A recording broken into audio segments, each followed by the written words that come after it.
माशाअल्लाह बुलंद आवाज से कह दे सुभान अल्लाह। माशाअल्लाह अल्लाह भी काटो और ऊंची कह दे सुभान अल्लाह। अल्लाह पाक आपके ज़ोक को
घर थे तो मैं कह रहा हूँ भाई मुझसे बात करके शासन में आना चाहता हूँ।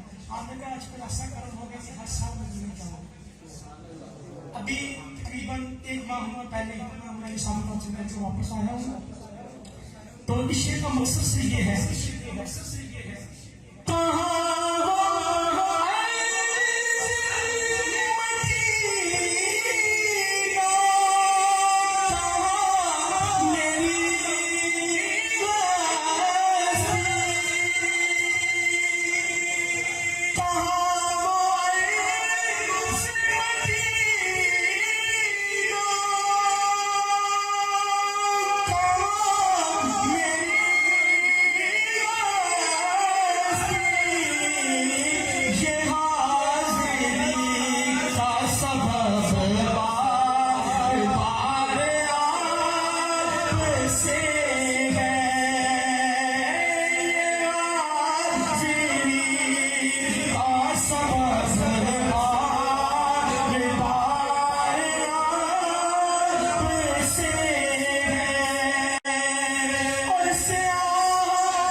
सिर्फ 2 शाम फैज़ आलम की बात कर मेरी हाजिरी मुकम्मल। एक नूर का आलम है, दाता तेरी नगरी में एक नूर का आलम है, दाता तेरी नगरी में जलवों की चमाचम है, दाता तेरी नगरी में एक नूर का आलम है।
होता है हम